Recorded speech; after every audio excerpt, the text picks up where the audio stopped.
Hola, hola, ¿qué tal? Muy buenas noches. Dios les bendiga. Qué alegría podernos encontrar en este miércoles 16 de octubre de 2024. Agradecemos a las personas que se están conectando, a los que se van a conectar y a los que van a ver en diferido este video sobre el diplomado en Introducción a la Teología. Les saludo en este día miércoles, pues gran emoción también. Aquí en Colombia hemos venido de un festivo que fue el lunes, porque por la ley Emiliani corrimos el festivo del 12 de octubre, recordando pues el día del idioma, lo pusimos para el lunes siguiente. Entonces, esta semana ha sido un tanto corta para nosotros y pues qué alegría podernos encontrar ya miércoles a mitad de semana con ustedes y seguir con nuestra segunda entrega también de nuestro itinerario de qué es la teología. Hoy va a ser una clase especial también. Espero que puedan aprender, podamos aprender todos juntos, no sin antes conocernos otra vez, relacionarnos, que es lo más católico que podemos hacer, reconocernos como seres amados de Dios, con un saludo, con nuestras voces, con nuestras cámaras encendidas y también haciendo oración.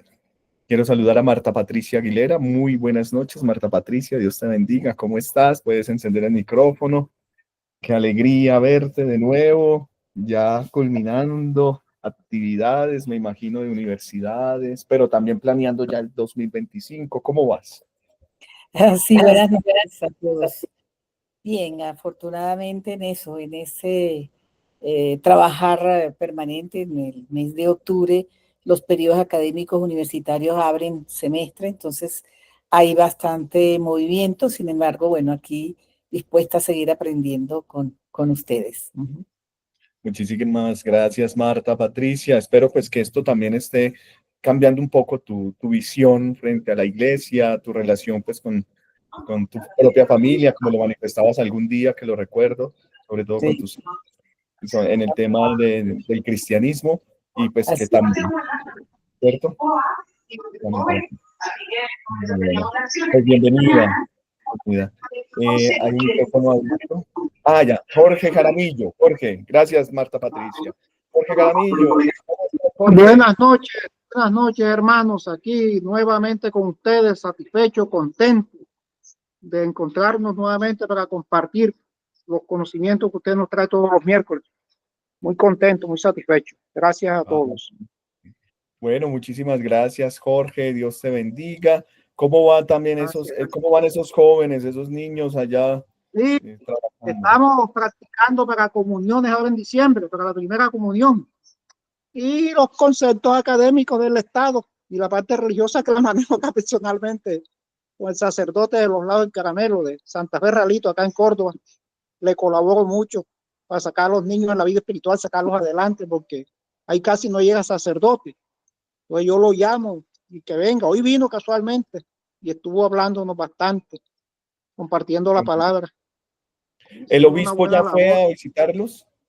Sí, estuvo la semana pasada, estuvo acá en las confirmaciones. Ahora vamos a trabajar comuniones, las primeras comuniones con otros niños que para diciembre. Estamos Para trabajando diciembre. bastante. Gracias a Dios hemos tenido la Bueno, voluntad de trabajando con las comunidades allá, de siempre para adelante, con la palabra de Dios, haciendo las cosas buenas, metiendo por el camino del bien, a ver si nos alejamos de la violencia. sí, en nuestros pueblos Sí, señor, latinoamericanos, pero bueno, educando al niño para no claro, después tener que corregir al hombre, claro, que sean grandes personas mañana pasado. ser humano. Bueno, gracias, Jorge, por tu trabajo y por tu testimonio de Sí, vida señor, allí cómo no. en Córdoba. Bueno, muy bien, sigo saludando rápidamente. Lida González, hola Lida, ¿cómo vas? ¿Qué tal Buenas todo? noches a todos.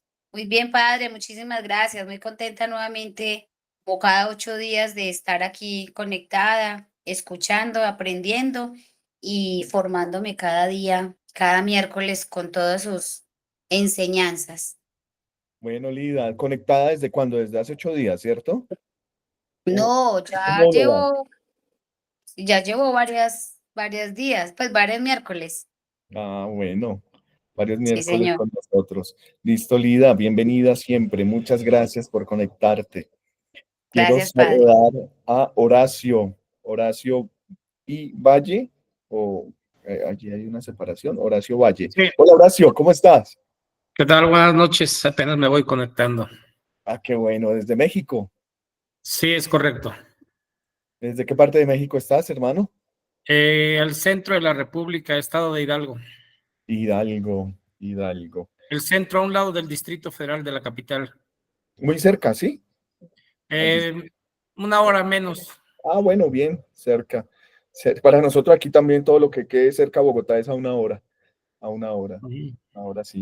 Bien, Horacio, ¿usted ha venido en su primer módulo o ha estado constantemente ya con nosotros? No es el primer módulo aquí con ustedes. En otras plataformas sí he estado. Ya, perfecto. ¿Y usted es sacerdote, religioso? No, soy laico. Bueno, trabajo en mi parroquia desde hace 15 años. Y Bastante. pues hay que formarse, entonces es por eso que estamos aquí. Bueno, bienvenido Horacio, muchísimas gracias. Bienvenido, los saludo entonces desde Colombia, la ciudad de Bogotá. También. Gracias. Ya usted. Bueno, Franci Daza, Pablo León y las personas que se van a ir agregando, bienvenidos y bienvenidas. Vamos a iniciar con nuestro itinerario de hoy, que es muy bonito, porque vamos a profundizar en esto de qué es la teología. Les pido el favor que hagamos oración, esta oración de Santo Tomás de Aquino para antes del estudio, que muchos ya no la hemos aprendido de memoria, ¿sí? Entonces se las voy a compartir inmediatamente para que ustedes, bienvenida Franci Daza, está allí en el despacho parroquial. Ahí la ven ya. Gracias, Padre. Buenas noches. Buenas noches. Y vamos a recitarla. Abramos el cielo diciendo en el nombre del Padre, del Hijo y del Espíritu Santo. Amén. Oh Creador inefable, tú que eres la verdadera luz, fuente de luz y soberano principio de la sabiduría.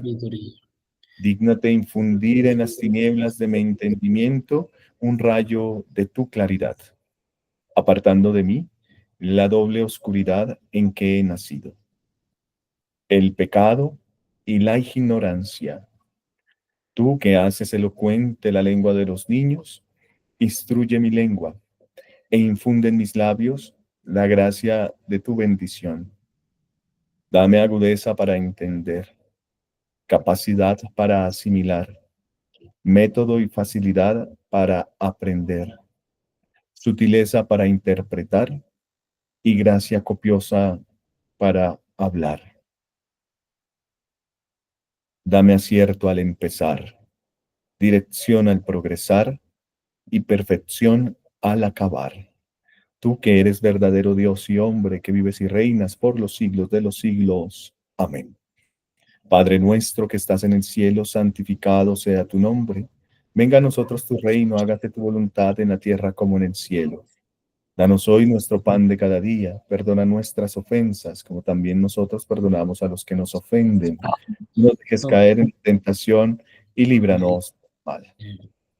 Hermanos, ayer y hermanas, ayer celebrábamos en la iglesia a una doctora, Santa Teresa de Ávila, la andariega, aquella que renovó, pues en parte de la iglesia, pues renovando el Carmelo y pues creando junto con San Juan de la Cruz en esa compañía el Carmelo descalzo. Les quiero pedir el favor que recitemos este lindo poema que también nos sirve para nosotros. Dice Teresa, junto con nosotros: no me mueve mi Dios para quererte, el cielo que me tienes prometido, ni me mueve el infierno tan temido para dejar por eso de ofenderte. Tú me mueves, Señor, muéveme el verte, clavado en una cruz y escarnecido. Muéveme ver tu cuerpo tan herido, muéveme tus ofrendas y tu muerte. Muéveme, en fin, tu amor y en tal manera que, aunque no hubiera cielo, yo te amara y aunque no hubiera infierno, te temiera. No me tienes que dar porque te quiera, pues aunque lo que espero no esperara, lo mismo que te quiero, te quisiera. Santa Teresa de Ávila ruega por nosotros y por intercesión de la Santísima Madre de Dios, Nuestra Señora del Rosario, pues que en este mes nos invita, en este mes de las misiones también, la Santa Iglesia a recordar a Nuestra Señora del Rosario. Nos ponemos en disposición con la santa bendición en el nombre del Padre, del Hijo y del Espíritu Santo. Amén.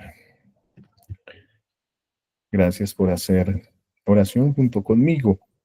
Vamos a continuar en este itinerario donde quedamos la otra vez. Bienvenidos y bienvenidas a quienes se van conectando. Creo que quedamos aquí en el sentido y la naturaleza de la actividad teológica. Bien, desde aquí voy a compartir. La opción de presentar, así que está. Entonces, quedamos aquí, ¿no? ¿Cuál es la índole de la actividad teológica? Como la naturaleza, pues reflexionar sobre la revelación. Y ya dábamos una definición de revelación, que es la automanifestación de Dios en la persona divina de Jesucristo, que toma la condición humana, ¿sí? Se acomoda a nuestra humanidad. Pero entonces esa revelación no solamente queda vista bajo los ojos de la fe, sino que tiene que ser pensada. Por eso se llama teología, ¿cierto? Al creer como el pensar. Creencia y pensamiento es lo que conforma la teología. La teología entonces es creer en ese Dios que se ha manifestado en el pueblo de Israel progresivamente hasta manifestarse en plenitud también en el pueblo de Israel, a unos cuantos por medio de la persona divina de Jesucristo. Entonces toda la promesa de Abraham, de Isaac, de Jacob, de estos patriarcas, toda la promesa del mismo pueblo que camina en el desierto, pues viene manifestada en plenitud por medio de la palabra, la presencia de Dios Hijo. No valdría decir la presencia de la segunda persona de la Trinidad en este momento. Tal vez tratemos de quitar ese monarquianismo, que decir que el Padre es el primero, el segundo el Hijo y el tercero el Espíritu Santo. Es mejor decir Dios Padre, Hijo y Espíritu Santo. Por eso convenía que en nuestra historia que se revelara el Hijo, también gracias a la misión del Espíritu Santo. La razón humana nos permite, para nosotros los católicos, encontrarnos en el conocimiento de los misterios revelados. Sí, cómo no. Digo que para nosotros los católicos, porque los protestantes lo que van a decir es que solo fe. Van a evadir. Oramos por ti, Miriam Suárez, que estás en el hospital y desde ahí te conectas. Dios te bendiga y te dé la salud. La razón es una vía de conocimiento, ¿no? Decíamos que la razón es limitada e ilimitada a la vez. Kant tiene esa gran obra que se llama la religión dentro de los límites de la razón, pero es que evade, la ilustración lo que va a evadir es la fe, va a evadir el concepto de Dios.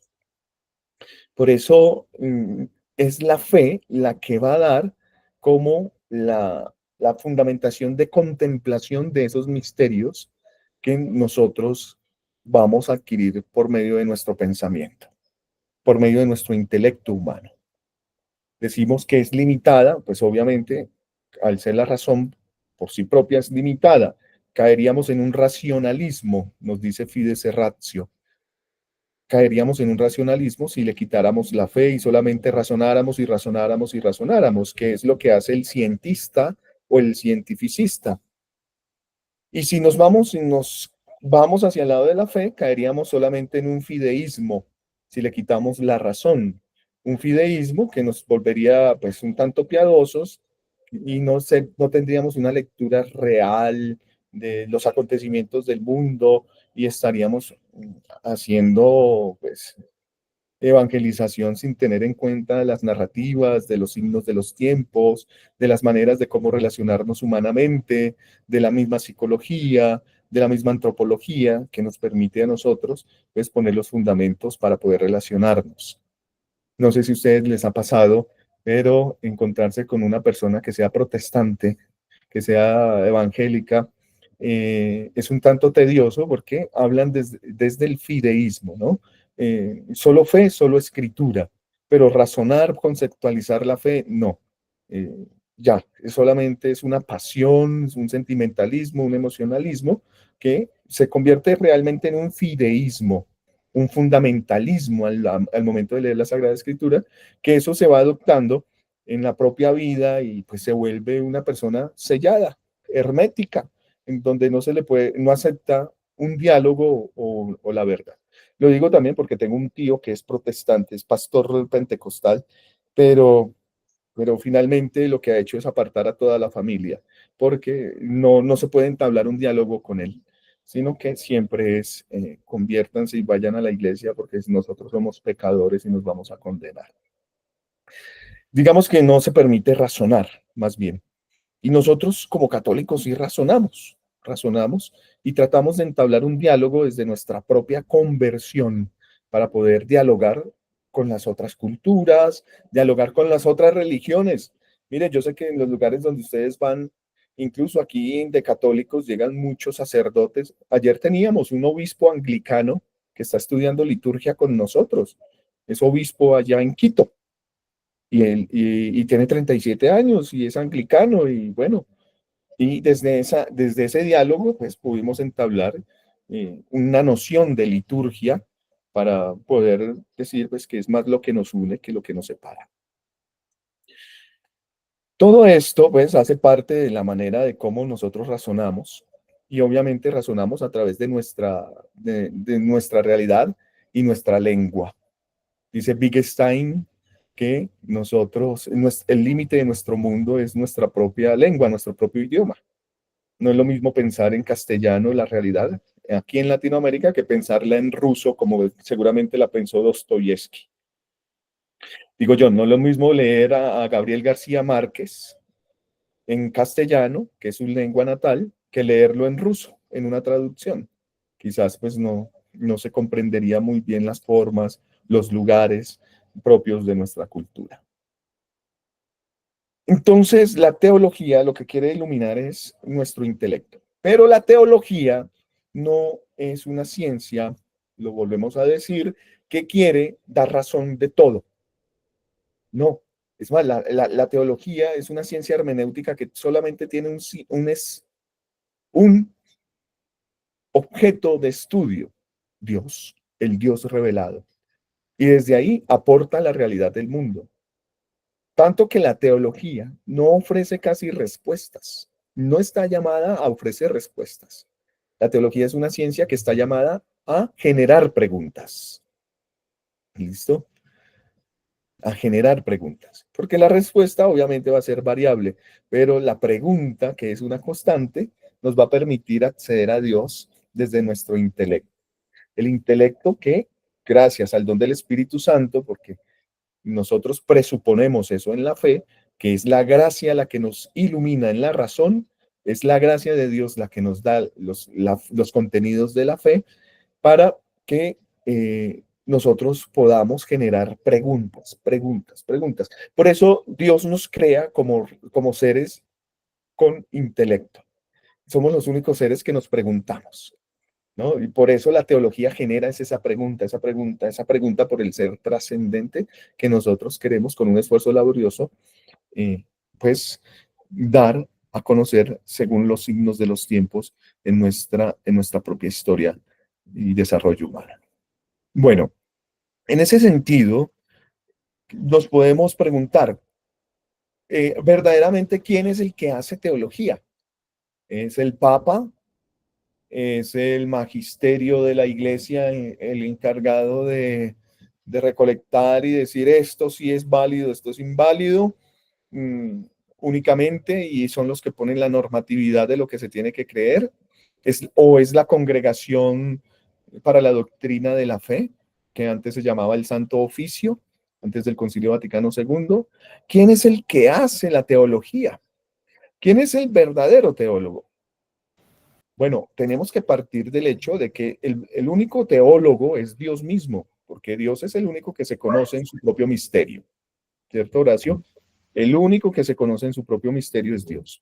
Segundo, que eh, es Dios el que hace teología, porque si nosotros en nuestra fe decimos que es un Dios que nos da la gracia, nos ilumina a nosotros para ir hacia Él, pues nosotros somos esa parte de la creación tan amada que Dios penetra tan íntimamente para ir hacia Él y por eso nos deja conocer algo de su propio misterio.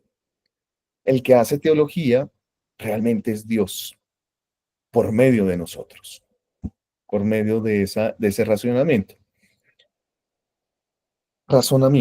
Ahora, cuando decimos esto, estamos utilizando un método que es el método como descendente, ¿no? Que de Dios nos viene todo, nos ilumina, así como la lluvia que riega la tierra, después hace germinar la semilla y vuelve y sube otra vez la lluvia, ¿no? Ese proceso del agua, de líquido otra vez a gaseoso y se forma otra vez en las nubes.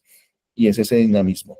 Así pensamos que es la palabra o que es la gracia de Dios. Viene y hace también, somos tierra sagrada, en donde viene esa gracia, hace fruto y vuelve otra vez hacia Él, nos lleva hacia Él.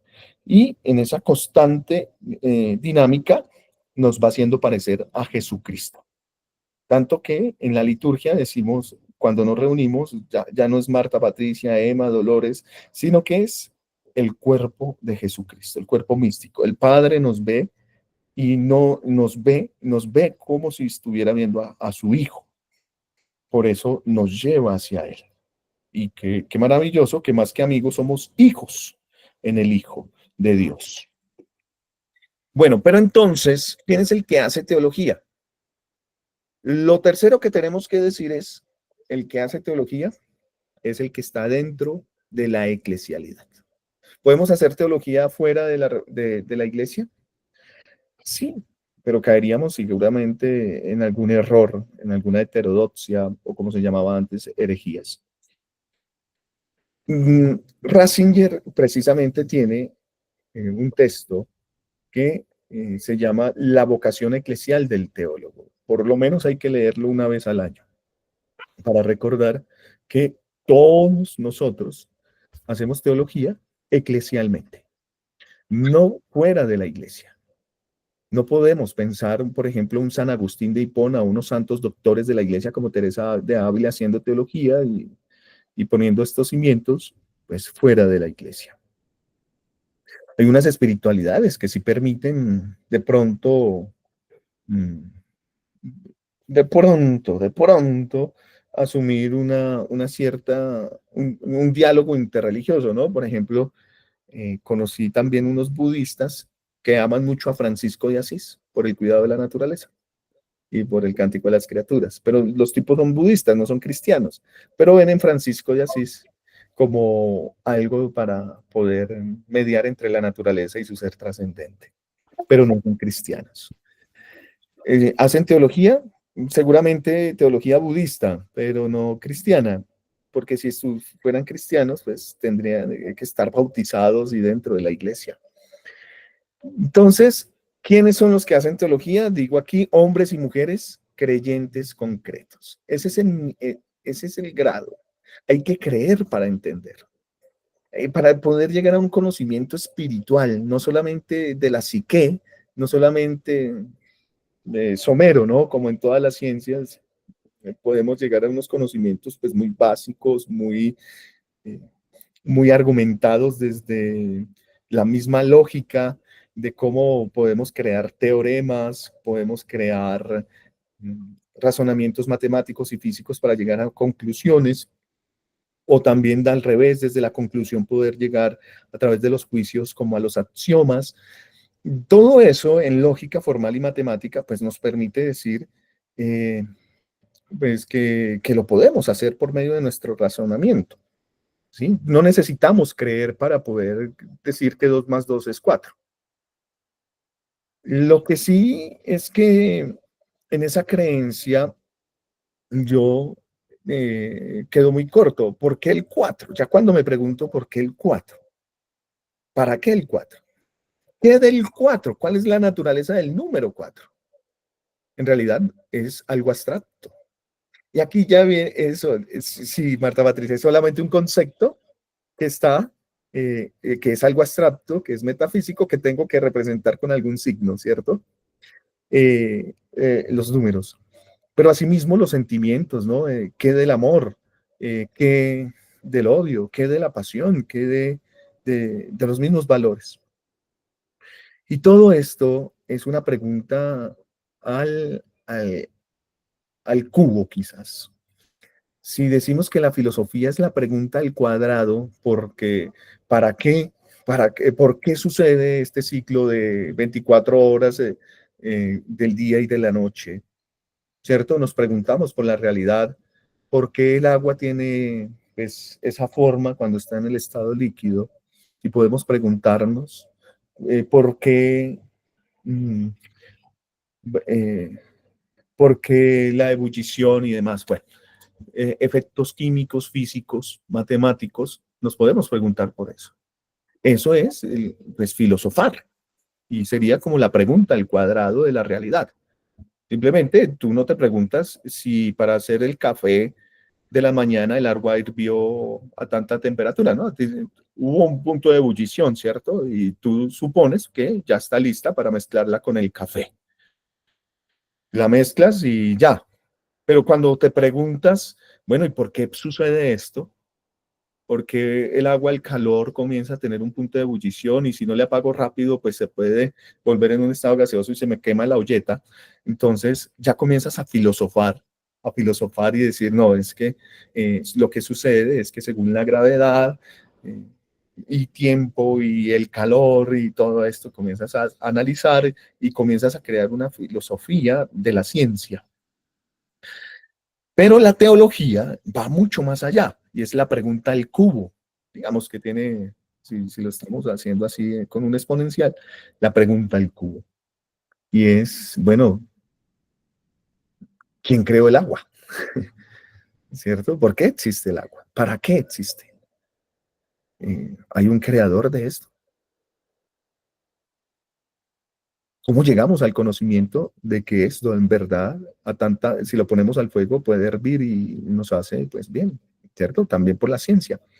Pero la teología lo que quiere dar a conocer es un tanto lo espiritual del asunto, ¿no? El Cántico de las Criaturas, San Francisco dice, la criatura del agua que es casta. O, por ejemplo, le da esa categoría de castidad al agua. El agua toca nuestro cuerpo cuando nos bañamos, pero, pero no se queda allí, o sea, es totalmente casta, nos limpia sin llegar a poseernos. Totalmente casta el agua, la criatura del agua, por ejemplo, en esa reflexión de San Francisco de Asís, en el Cántico de las Criaturas. Y la reflexión de la teología, pues depende también pues, de un gradito más que será como lo epistemológico, de la manera de cómo conoce el ser humano. Entonces, teología y epistemología van de la mano. Qué rico poder estudiar y a mí me encantaría ser un epistemólogo. Uf, se me iría toda la vida, pero es la manera de cómo conocemos, qué es lo que conocemos y cómo esto lo trascendemos. Y están las ciencias que son ciencias básicas que nos ayudan al conocimiento de la realidad, ¿no? Por ejemplo, un ingeniero es lo que estudia, ¿no? No le interesan estas materias de relleno de filosofía, teología que les meten en las facultades o de ciencias humanas, ¿no? No, o pedagogía, no me interesa nada de eso. Yo vine aquí a ser ingeniero, yo vine aquí a ser matemático, vine aquí a ser administrador de empresas. Por favor, no me metan nada de eso. No obstante, pues, en el ámbito humanista de nuestras universidades católicas, pues, queremos formar también hombres y mujeres con ese sentimiento cristiano desde los valores de nuestra religión. Pero ellos no se preocupan por preguntarse por el por qué y para qué de las cosas. Bueno, tal vez un doctorado en ingeniería, pues ya sería un tanto más creativo en esa manera epistemológica, sin denigrar ninguna ciencia, simplemente poniendo la realidad de la teología que nos lleva a comprender y profundizar mejor nuestra propia fe. Si nosotros no creyéramos, pues no podríamos decir estamos profundizando en nuestra fe. Como de pronto Horacio dijo, son 15 años en la parroquia aquí y en Hidalgo, y lo que quiero es profundizar, conocer un poco más. ¿Y qué es lo que quieres conocer? Cuando uno busca y encuentra y se enamora, quiero conocer más a mi amado. Y para eso está la teología, por medio de la razón. Porque si tú vienes con una curiosidad simplemente desde la razón, ¿qué será lo que estudian estos tipos allá cada 8 días, los miércoles? ¿Qué serán los contenidos de estos? Ah, ¿es eso? Ah, no, pues eso parece catequesis. Ah, no, eso no. Chao, me voy. ¿Cierto? Es la experiencia de muchos de los que han llegado acá también, que no se permiten profundizar en la fe. Horacio, sí, que levanten la mano. ¿Vas a comentar algo? Sí, padre, como comentario, además es importante porque uno no puede estudiar nada más y guardárselo. La iglesia necesita obreros y la gente tiene sed de conocimiento. Entonces necesitamos sí prepararnos para apoyar a nuestras parroquias porque estamos escasos de sacerdotes. Entonces se necesitan muchas manos y se necesita gente, digo, no profesionales a lo mejor, pero que puedan orientar y responder a veces. Sí, muy bien, Horacio, muchísimas gracias. Y no necesitamos eruditos, necesitamos personas humildes, sencillas, que vivan el amor de Dios y que busquen transmitir esto, ¿cierto? Porque de nada nos serviría aprender, si esto no lo transmitimos a los demás. Por lo menos, si no estamos participando ya en nuestra parroquia o en un grupo, por lo menos contarle al esposo, al hijo, qué es lo que estamos haciendo y esto, y cómo así, explícame, mamá. Y entonces, ay, no, pues mira, es que es así, y tú tienes como la obligación de poder contestar bien porque estás estudiando. Bien, Marta Patricia, enciende el micrófono, please. Sí, bueno, un poco la reflexión el por qué sigo en estos módulos y quiero seguir aprendiendo. Y es que es poder entender que lo que creo tiene una justificación en la razón, en la interpretación que le puede dar.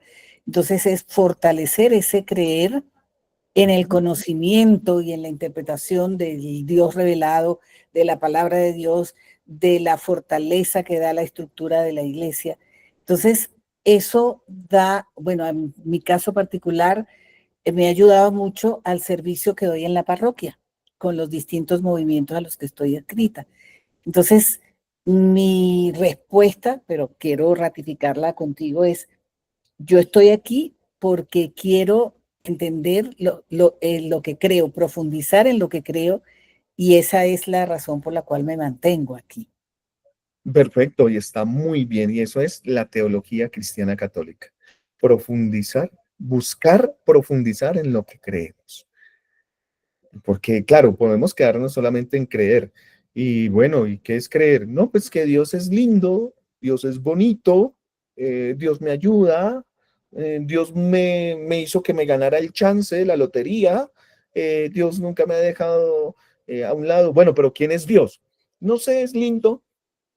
Bueno, pero argumente, por favor, cómo Dios se ha manifestado en su historia. No sé, es bonito.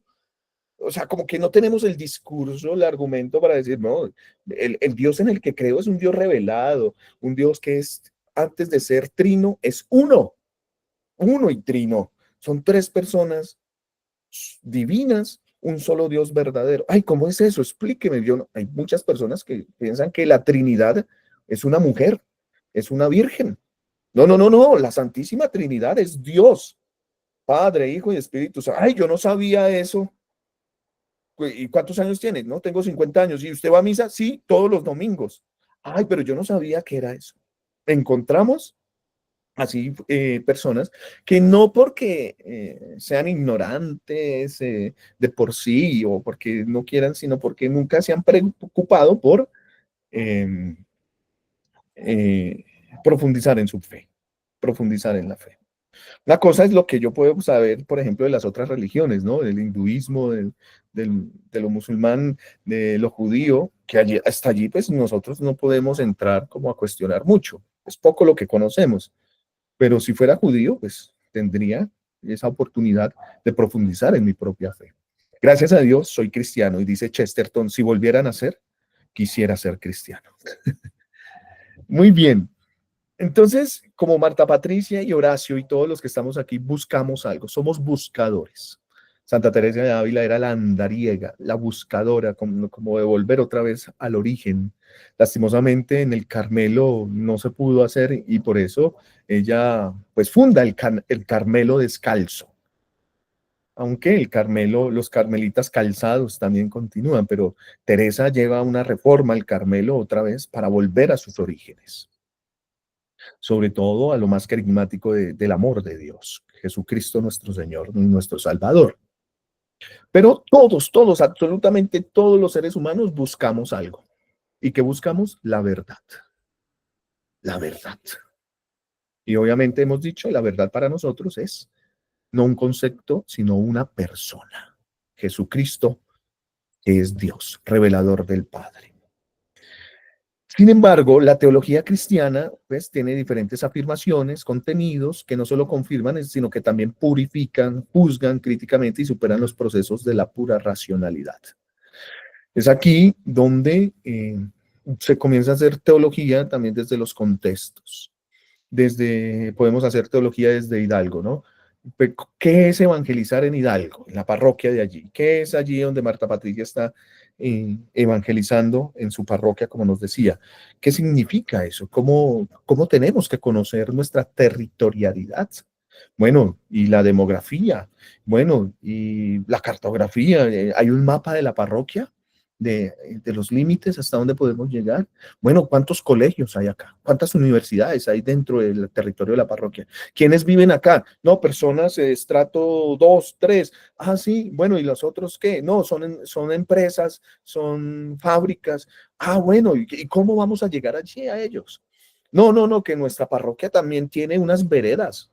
También tiene una parte rural. Bueno, ¿y qué pasa en esas veredas? No, que está la iglesia protestante, la iglesia anglicana.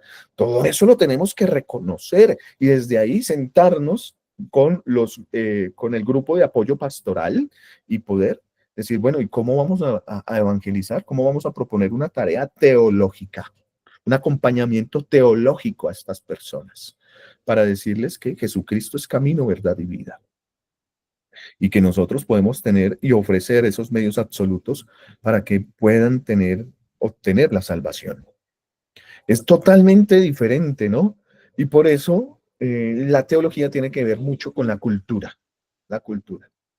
Finalmente, el método de la teología en la actualidad se ha dejado muchísimo como a la ciencia sociológica de decir, el método lo pongo yo. Déjeme evangelizar a mí, el método lo pongo yo. No, pero espera, tú estás caminando en eclesialidad, en comunidad, en sinodalidad. No, pero es que aquí el obispo no conoce, el obispo nunca viene aquí a esta parte de Montería, entonces, pues nos toca a nosotros proponer, Monseñor, nosotros estamos haciendo, bueno, mi hijo, muy bien, muy bien. Monseñor, ¿cómo le parece? No, pues bien. Porque a veces, Monseñor, le preguntas al párroco, bueno, ¿y cómo van los ingresos de la parroquia? ¿Cómo van los ingresos económicos y también los ingresos en cuanto a los bautismos y los sacramentos, ¿no? No solamente lo económico, sino también lo pastoral, que se mide allí en la acción del sacerdote. Todo eso tiene que ver con la teología, desde esos contenidos, esas perspectivas, no lo mismo a los niños que a los adultos, darles una catequesis de catecumenado. Por eso tenemos que poner las disposiciones pedagógicas, didácticas, que purifican y juzgan críticamente y superan los procesos de la pura racionalidad. Veamos también cómo los términos teología y teólogo, ¿no? Porque la teología Antes de eso, esperen, yo les digo, antes de estos términos que se utilizó en la filosofía, en quien hace teología, me gustaría decir que aprovechar y decir, si quieren escriban esto que no está en la diapositiva, la teología es un desarrollo espontáneo de la fe. Desarrollo espontáneo de la fe. Por favor, pensemos esa palabra. Porque la teología cristiana sí tiene un origen propio y específico.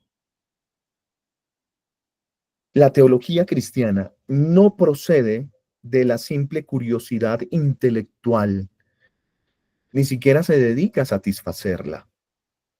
No, hagamos teología para satisfacer nuestra curiosidad. Ah, ¿era eso? Ah, bueno, listo. No, la teología, escríbalo con mayúscula, por favor, es una ciencia de la salvación. No es una ciencia humana únicamente, ni una ciencia sociológica, antropológica. No, la teología es ciencia de la salvación, que en último término debe ayudar al ser humano a conseguir ese destino eterno. La presencia es cara a cara con su creador. La teología no es un lujo intelectual. A veces los teólogos pensamos que tenemos la razón en todo, ¿no? Y en nuestros procesos de acompañamiento lo que decimos es cosas intelectuales, ¿no? Es que tú estás sufriendo, tú tienes cáncer, así, así me decía un teólogo a mí, que le decía a una señora, es que tú estás sufriendo con esta enfermedad porque tú no lees el catecismo de la Iglesia Católica. A ver, lee el catecismo. A ver, por favor, para que te sanes, lee la Biblia desde el Génesis hasta el Apocalipsis. Todos los días vas a leer. No, no, espera. Pero ¿cuál es el sentido de esto, cierto? No es un lujo intelectual de la teología. Yo no estoy estudiando teología aquí para venir a decir yo sé más que ustedes. No, no, no. Es una ciencia de humildad, porque es Dios el que ilumina. Es una necesidad de la vida cristiana. Eso sí es la teología, como lo dice Marta Patricia. Yo tengo necesidad de profundizar en lo que creo. Entonces, una necesidad de la vida cristiana que no puede ser satisfecha por ningún otro campo del saber. Yo no puedo emular la teología, pues, a, ni siquiera la filosofía, ¿no? Porque la filosofía, pues, según desde donde sea dicha, propone otros estilos de ser trascendente. Sí se puede hablar, entonces, que la teología es una teología espontánea. ¿Por qué? Porque es como una comprensión de la fe que tiene todo creyente por el simple hecho de serlo. Por el simplemente el hecho de creer, entonces, nosotros tenemos un llamado a la comprensión de la fe. Comprender esto. Cuando, yo no sé, es como un oasis en medio de tanta pluralidad. Cuando nos hablan de que Dios nos ama y que Dios es Padre, Hijo y Espíritu, esto es, por aquí es, ¿cierto? Hay algo como escrito, ¿no? Que Dios nos está llamando. Y eso nos ayuda mucho, porque esa comprensión deriva como de una tensión de la mente hacia la verdad. La teología espontánea ofrece el contenido de la verdad a esa tensión de la mente. Por eso, la teología existe porque es un desarrollo espontáneo y natural de la vida de fe.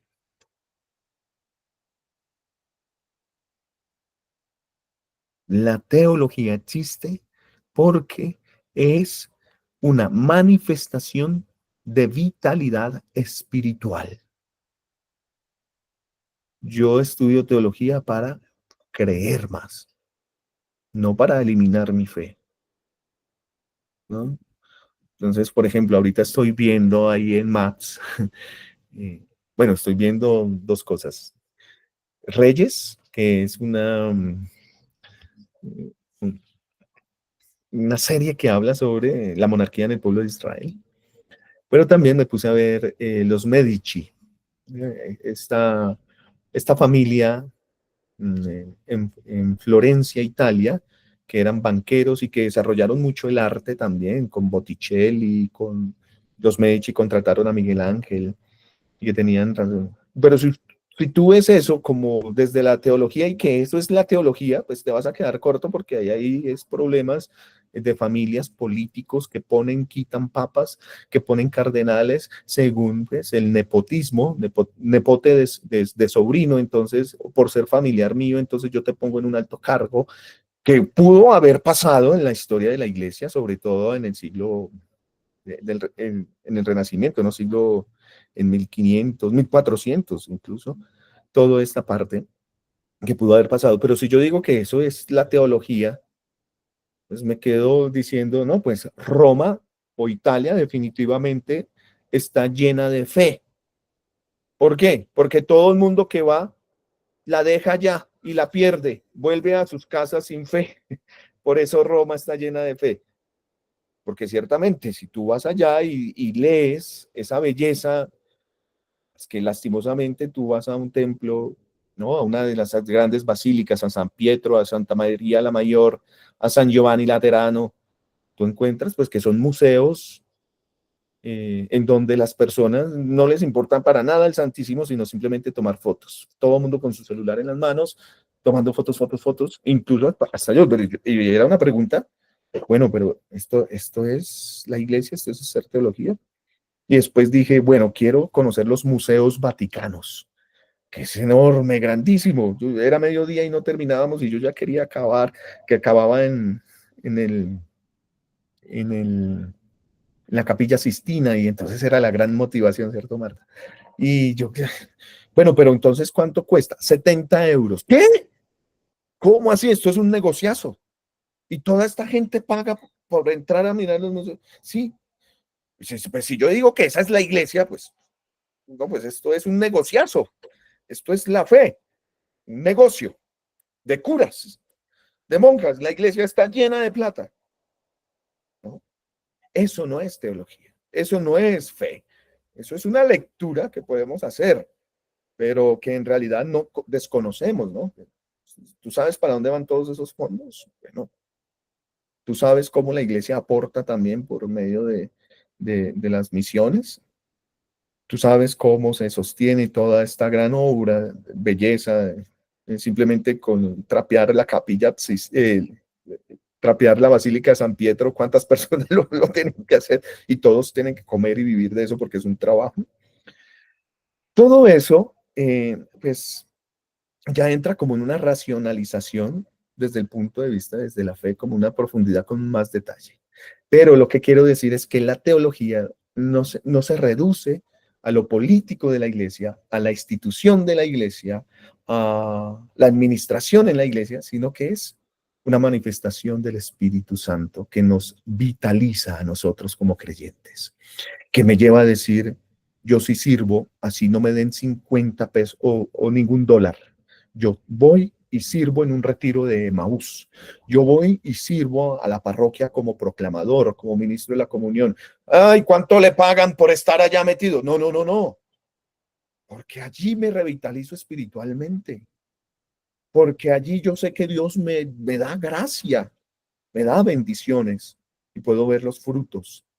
Entonces, quien de verdad ama a Dios desea conocerle con más profundidad, con más detalle y se pone en servicio de Dios.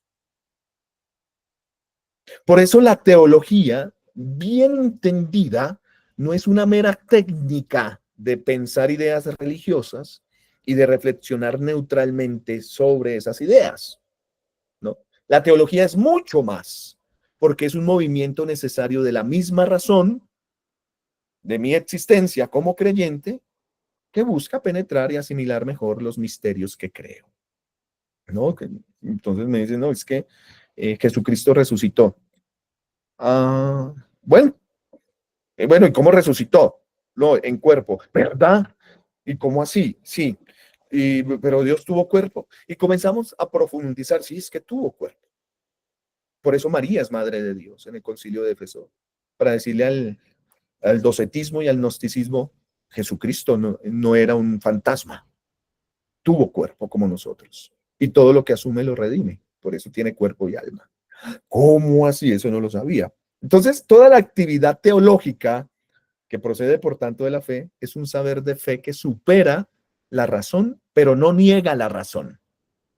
No la niega.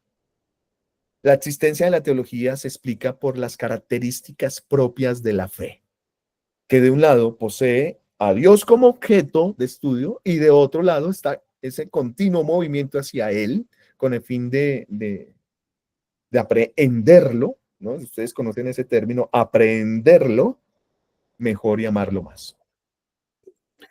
Pero la teología, además, es posible y necesaria porque el objeto, que es Dios mismo, se presta en sí mismo a una reflexión. Permite que le reflexionemos. Y esto es lo que llamamos hermenéutica. Permite que nosotros le indaguemos, le preguntemos, ¿quién eres tú? ¿Para qué la iglesia? ¿Por qué la iglesia? ¿Para qué resucitaste? ¿Para qué resucitaste? ¿Para qué te encarnaste? Nos permite reflexionarle.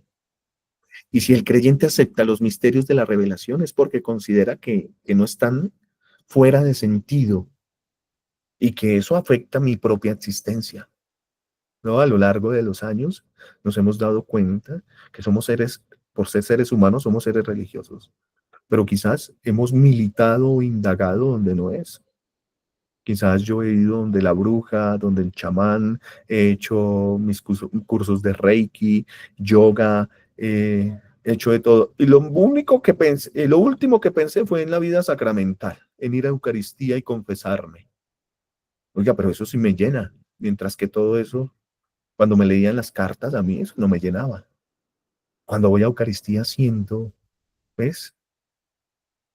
Que afecta el asunto fundamental de mi existencia.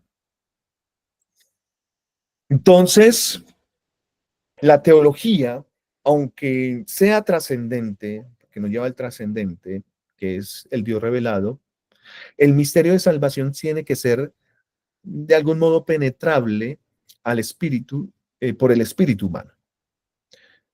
Es decir, que el contenido de la fe implica cierto pensamiento y cierta coherencia en lo que estamos hablando. Y puede convertirse en objeto de reflexión y en estudio más profundo.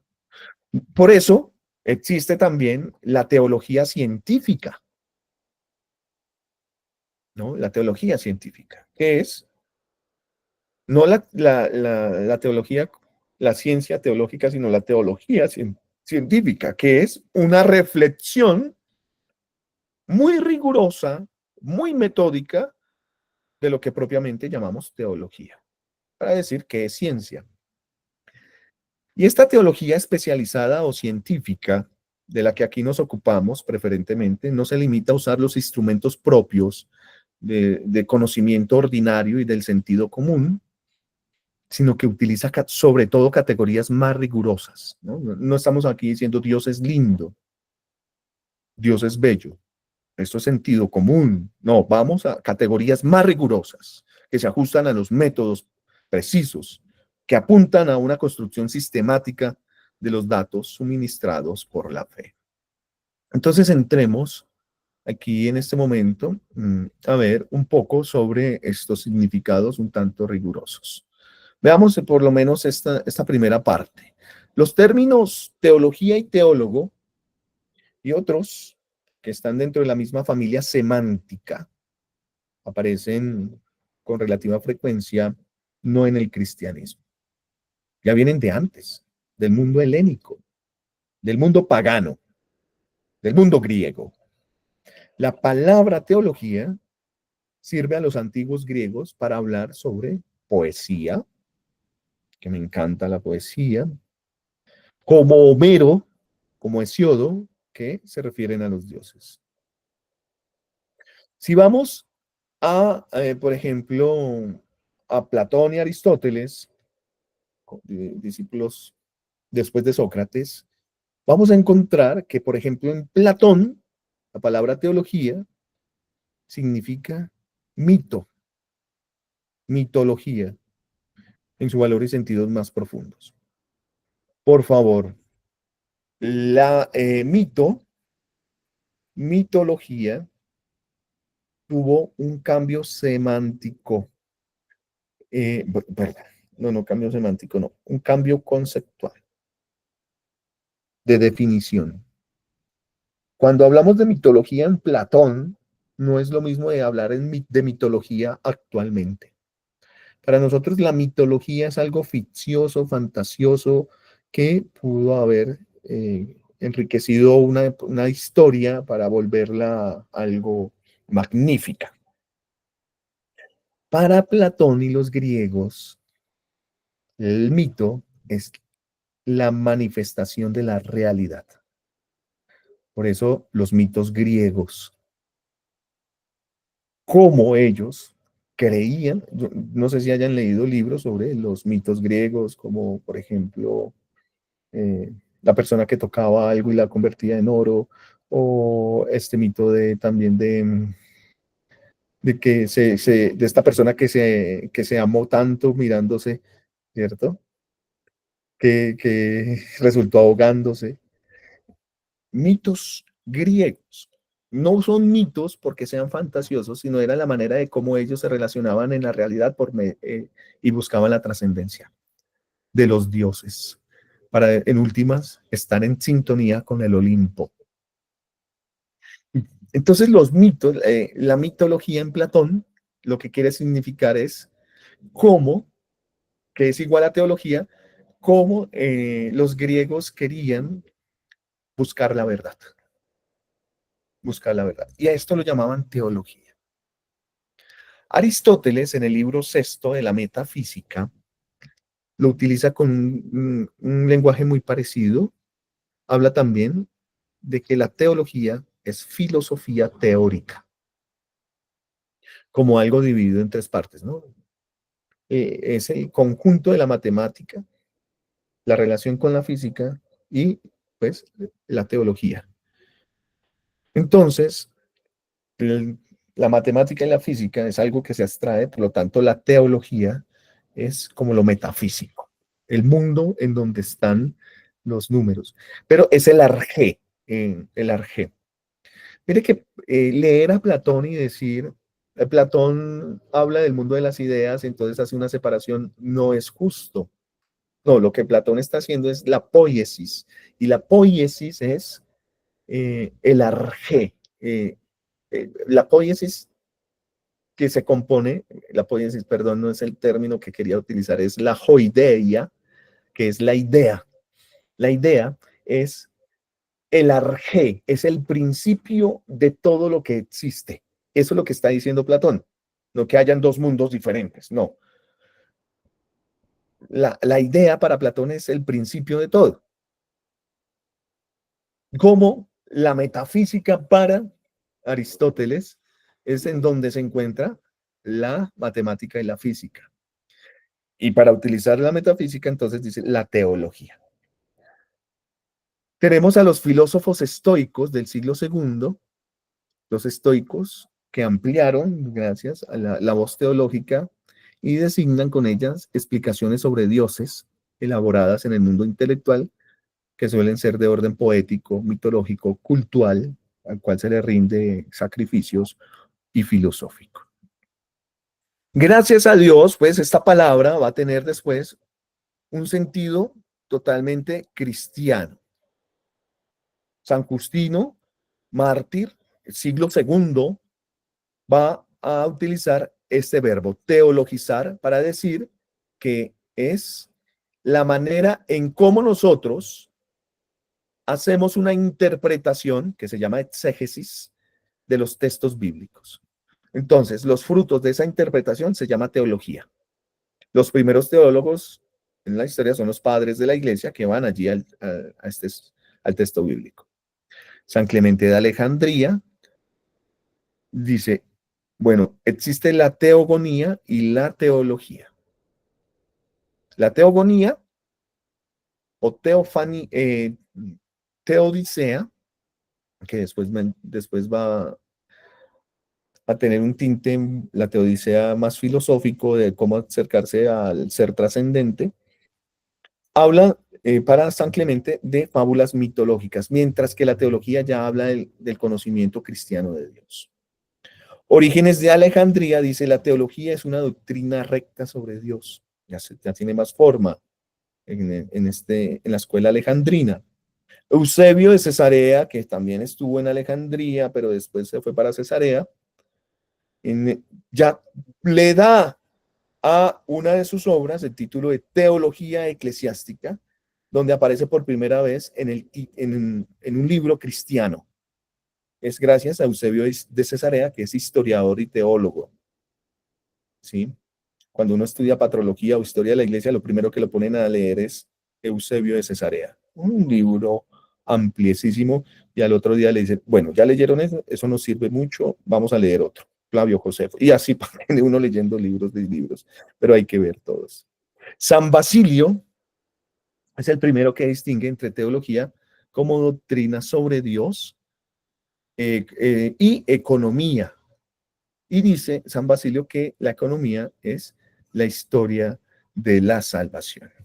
Bueno, voy a dejar hasta ahí, ya son las 8:01, pero después vamos a ver cómo se va desarrollando el término teología y teólogo ya en los padres de la iglesia, y por ejemplo en Barrón y en Pedro Abelardo, y después en las universidades comienza a tener mucha más referencia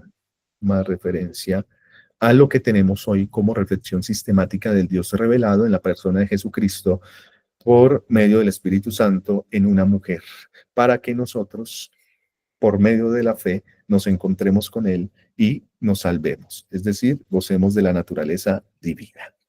Gloria al Padre, y al Hijo, y al Espíritu Santo, como era en el principio, ahora y siempre, por los siglos de los siglos. Amén. Muchísimas gracias por haber estado conmigo en esta clase. Nos encontramos dentro de 8 días. No les pude abrir el fin de semana pasado, pero porque primó, me dijeron desde la coordinación, los grados que se tuvieron el sábado en la noche, que algunos de ustedes pudieron estar. Entonces les hago unas preguntitas para que libre y voluntariamente ustedes las puedan reflexionar en el grupo de WhatsApp. Jorge Jaramillo, Santa Noche. Gracias, padre. Podía mandarnos un audio de la oración que hizo al comienzo, padre. Muy bonita, para compartirla con los niños. La de Santo Tomás. Esa la que hizo. ¿La de Santo Tomás o la de Santa Teresa de Ávila? No, la primera. La dame acierto al iniciar, al terminar, esa que es muy bonita. Sí. Padre, estuvo oscura, se me fue la luz. Se fue la luz. Ay, se fue la luz en Ecuador.